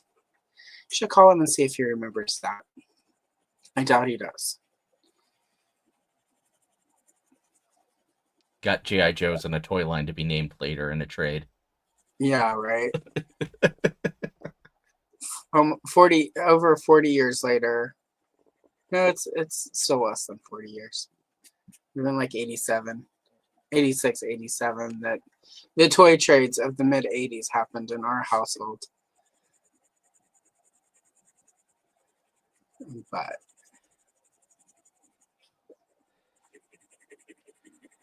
it might have happened, and then we got the USS Flag, and I may have given him some G.I. Joe stuff back. And then, of course, again, he just got it all back when I'm too old for toys. Toys are for babies.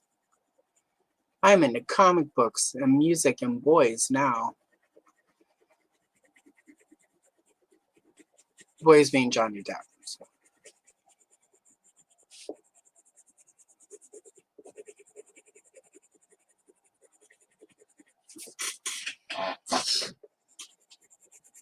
Which is really interesting when I think back to it. Anyway. With just sort of my trajectory and the kind of guys I dated later, there's a vibe that the Johnny Depp thing predicated.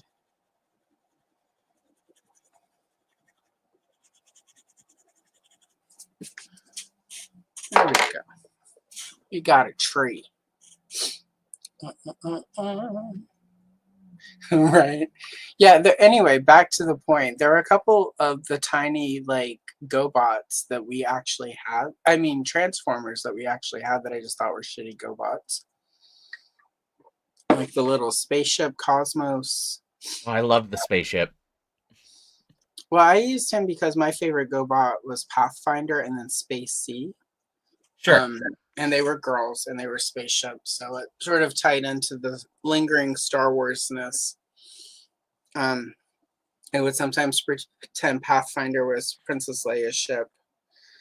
And then there was that year where I was like, I'm not going to play with Space Sea. It's a little too close. I.e., it was a week or two after the Challenger thing. But, yeah, I don't know. And just the little Transformers were not and I'm noticing that as I do the research for Toy Geeks, is and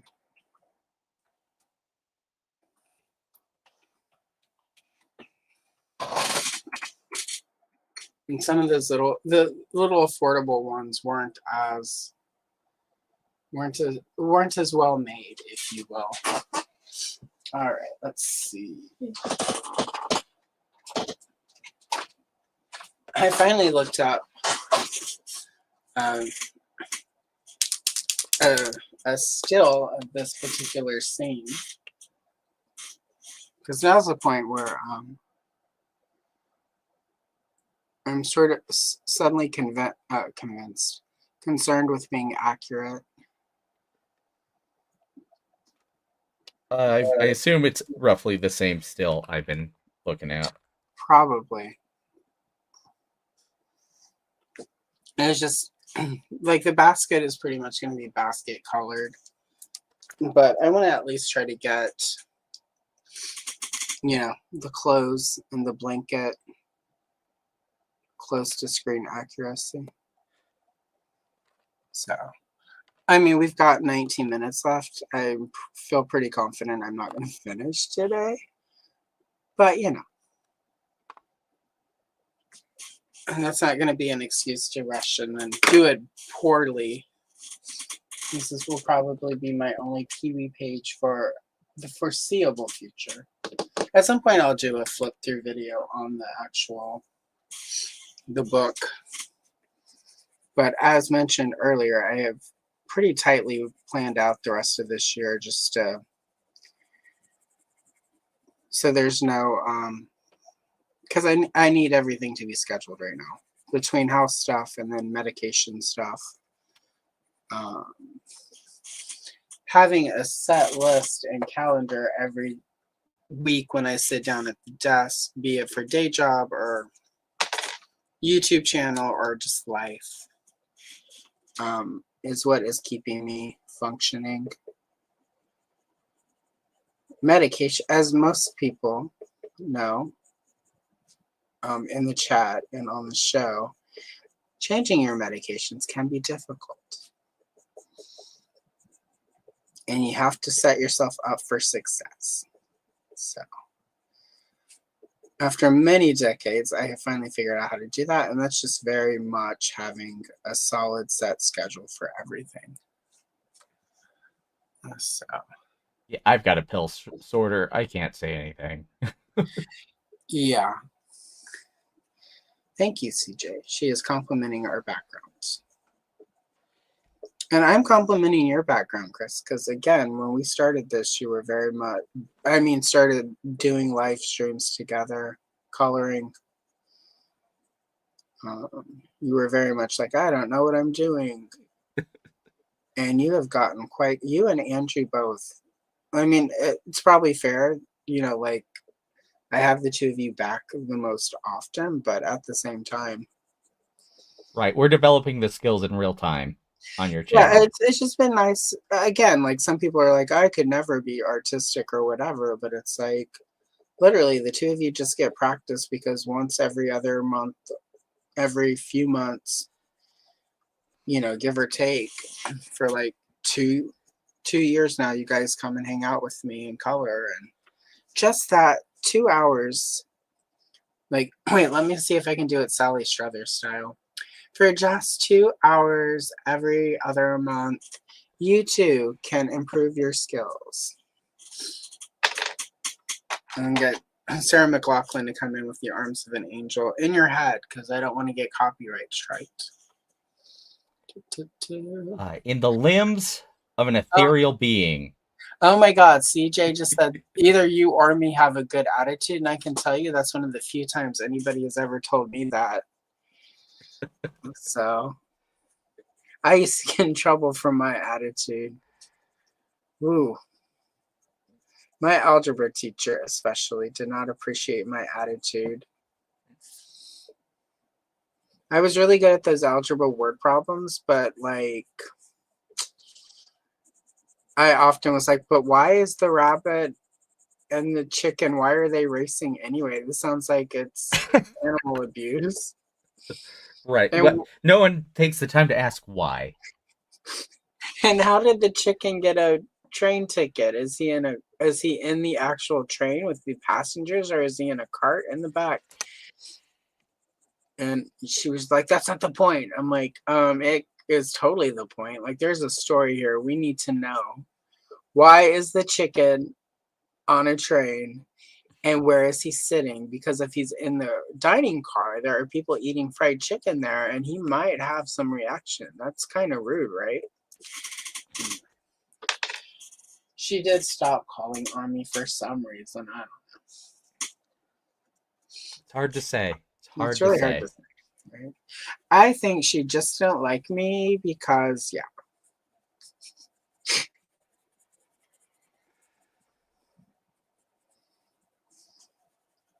She did walk up behind me one time when I was talking shit about her. I'm a typical like would happen in a movie, right? And she goes, "Oh my God, are you talking about me?" And I'm like, "Yes." Because I'm like, there's no lying my way out of this, right? Some people would try to lie. And she's like, "But why?" I'm like, "Because you're a bitch." So anyway, I got sent to the office for that one. I was told to be not so rude, but the principal did tell her, "Well, you asked." Oh my God. I don't think he cared for her either.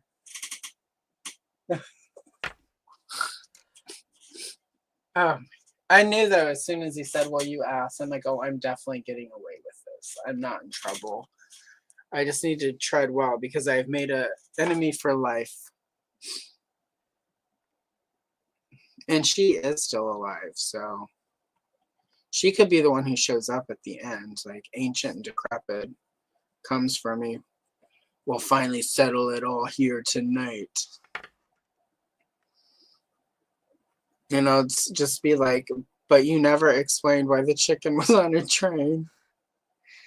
Dun dun dun. Full circle, people. Full circle.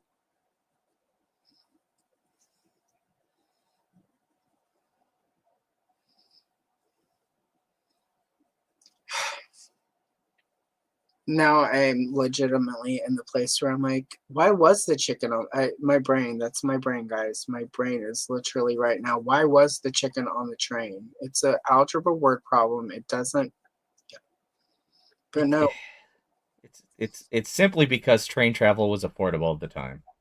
it's like oh, that makes sense. Okay. And I bet whoever owned the chicken bought the ticket and probably traveled with them. So It was an emotional support chicken.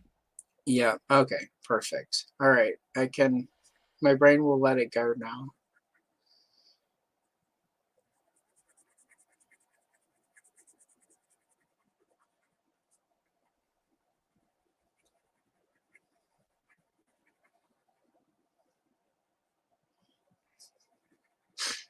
Oh my God.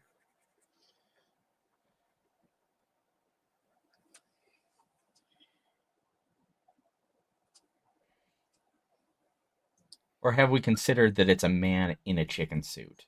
Ooh, oh my, that brings a lot of questions. Maybe it's the chicken from Family Guy. And like he's going to Chicago on a train so he can punch somebody out. Hmm. There's options, Yeah. opportunities. So what I'm really hearing here is that this algebra problem from like 40 years ago was just really badly written. Because there was too much to be questioned for me to focus on solving the problem.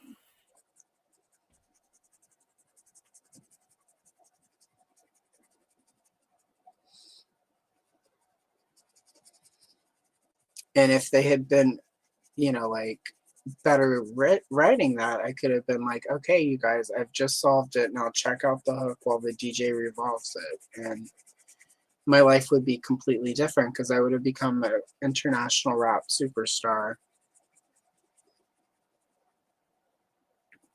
The public education system failed us again. Again, it always fails us. Like, I don't understand. Reaganomics, y'all. Reaganomics at work. That'll be the clip they use at my next job review. Right. It'd be like, we were watching you on the internet coloring on a Sunday.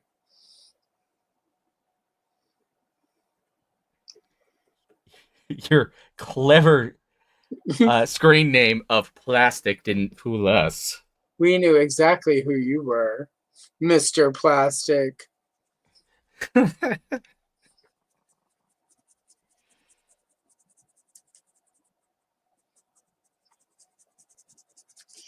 Yeah, one of my clients a few weeks back was like, are you on the internet doing stuff? I'm like, no, not at all. Oh, because like Instagram. I'm like, no, it didn't. No, it did not. Do not follow me on the internet, because I will block you if it tells me you have followed me.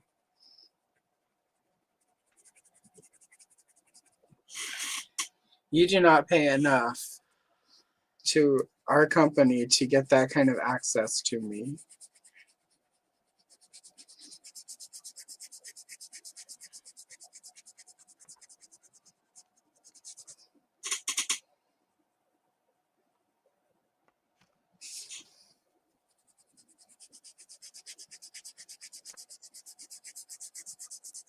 All right, there we go.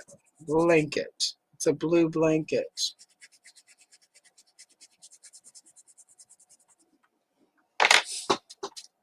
Let's see. All right, so the blue blanket has stripes.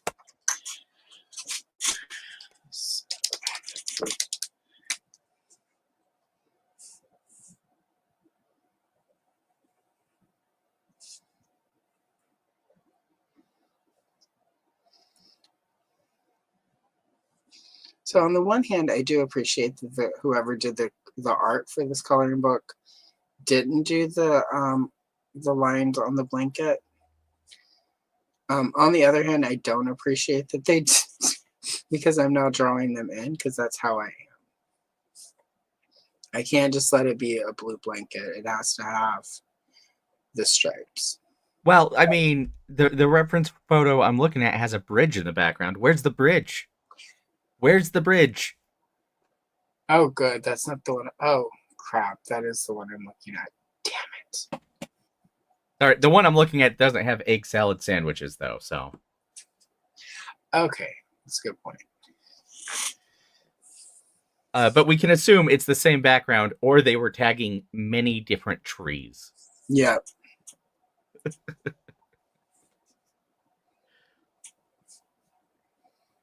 You know, the caption, though, doesn't really convey how much Pee-wee did not like the egg salad. And I don't blame him. Like, I've had some good egg salad sandwiches, but not often. And in my life, I've had many egg salad sandwiches, because there are a lot of people who will bring that to like potlucks, and my mom went through this phase where she made them all the time, and I can say pretty confidently that in my long old person life, I've probably had one good egg salad sandwich, and I've eaten more than I can count. So. You know, it was my struggle food, so, you know, there was a time. Yeah, but you probably also made those yourself, right? Oh, of course. Well, there you go. I've never made them myself, because me boiling eggs like works until it's time to take the shell off, and then it turns into like I'm the most incompetent person you will ever meet. So exactly.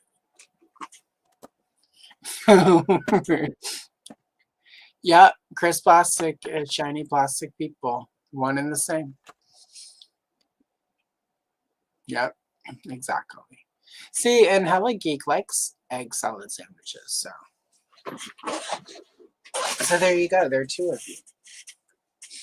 I mean, I probably would like them more if I'd had more good ones, but I just haven't. So I blame my mother for many things, and this will add to the list of things to blame her for. Dang it, Mom. And since she's no longer with us, she can't even defend herself. So even better. And it actually, oh my god, oh shh. Anyway, I'll tell you that after the end of the show. Oh my god. Oh my god. Oh my god. Holy moly. All right.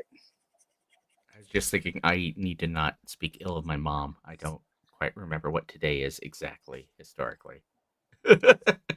Yeah, see, I didn't either, and I just realized what today is. So I definitely should not be speaking ill of my mother today.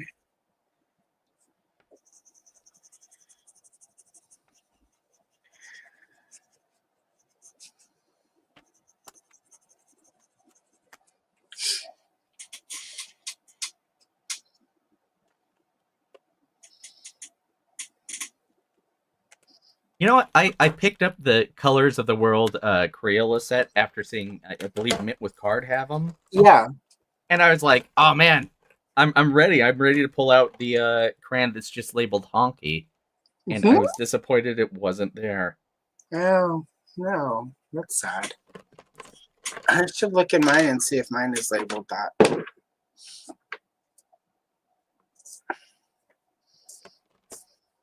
Oh my gosh, Chris. We've got four minutes left. I'm not gonna finish, but I got pretty far. I've only got the people left.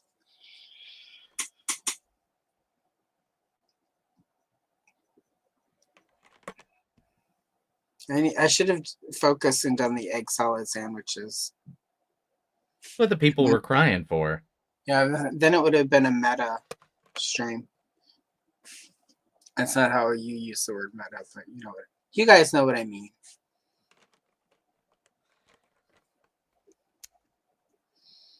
That's weird. It's not even on Facebook. Right. Oh my god.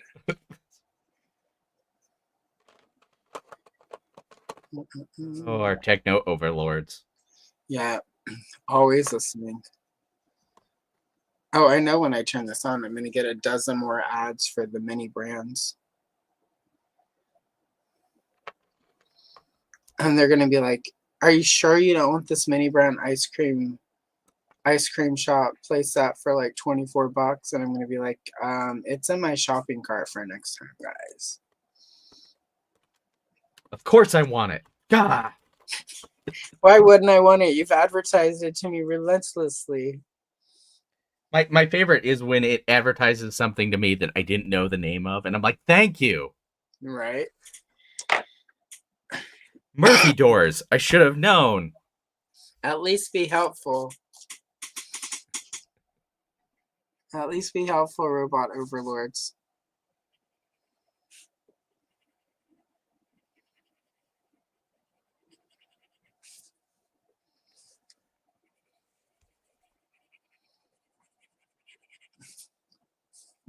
All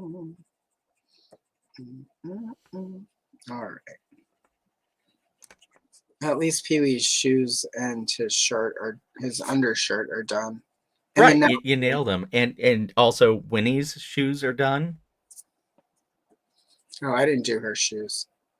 Well, they're in this photo, they're white. They are white, but I always add a little color to all white things. Oh, okay. Yeah. It's like when I make anything with mayonnaise, I just add cheese to it. Or one time I should not have called it this because it's not true, but I was like, this is garlic, red pepper, aioli. And I just took a bunch of paprika and some minced garlic and mixed it into the mayonnaise. But the ex I was with at the time and his mother were incredibly impressed with my culinary skills. It's like, it's just Hellman's mayonnaise with stuff mixed into it.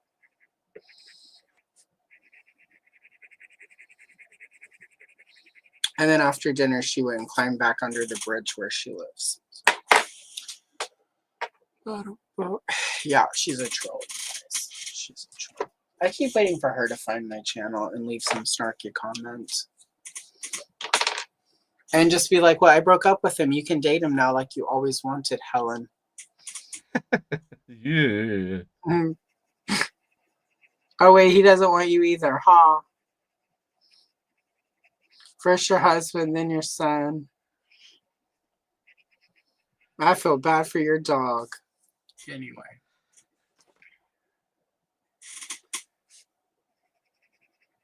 I'm sure that dog will be with her until she dies, which will not be soon enough, to be honest. But she did like my mayonnaise, my garlic red pepper aioli. I literally called it that. It was I was going through some stuff that year. You know what? Everything's fancier when you call your mayo an aioli. It's true. Yeah.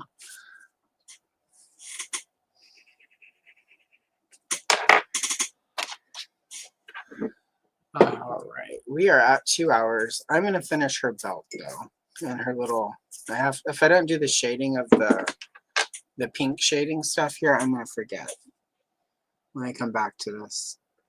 And I'll forget and I'll finish it and then I'll find it in this, I'll scan it, and then whenever I'm putting in the plastic sheath to protect it in a Trapper Keeper, I'll realize I never finished the belt. And then I'll finish it, and then I'll have to rescan it, and then it's so much easier to take 2 or 3 minutes and do this right now.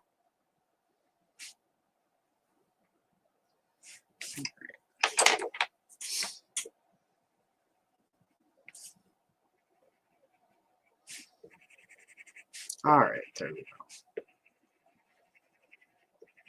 And belt and her the piping on her sleeves, and her button line.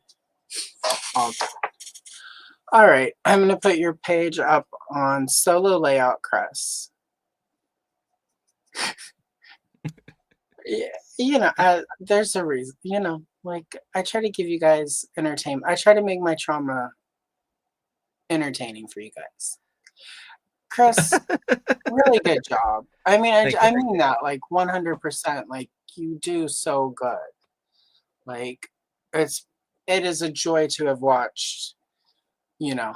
Like you figure out what works for you and just you do good work. So part of the reasons I enjoy having you here. Well, I appreciate that. Really quick, I'll throw mine up there.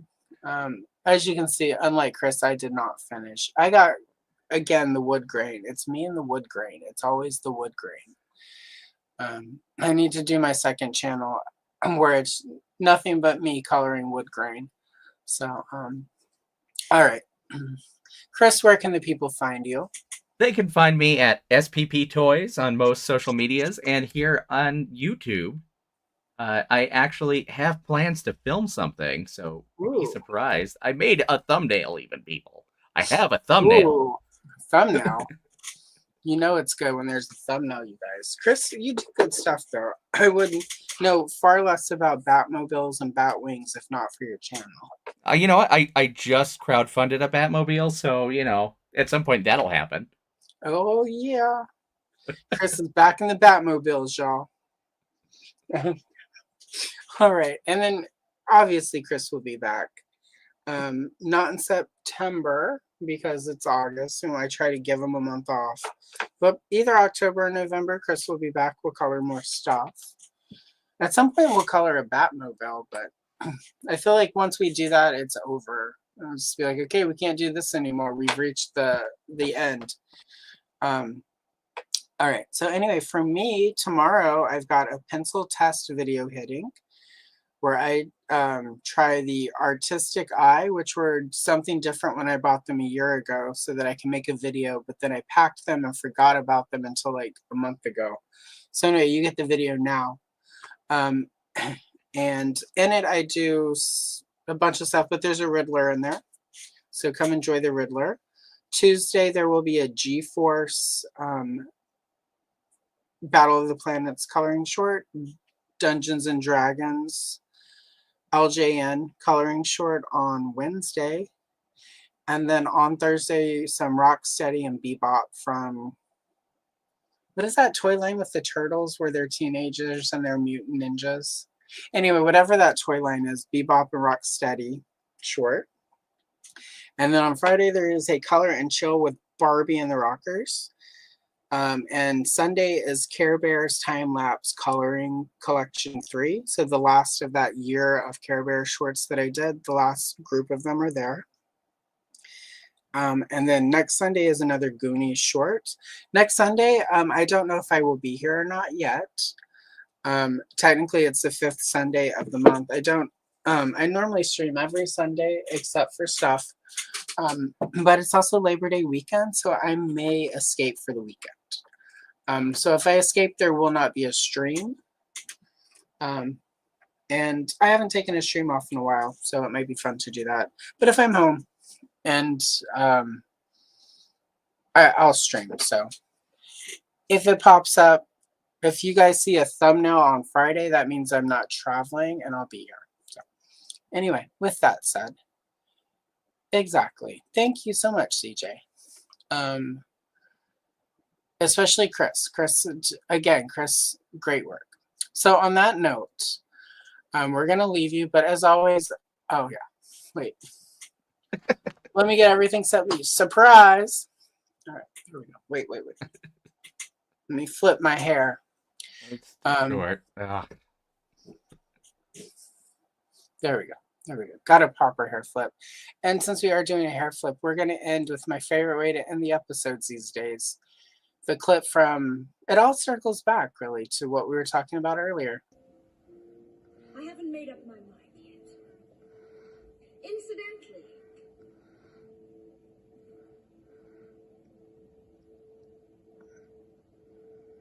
which one of you bitches is my mother?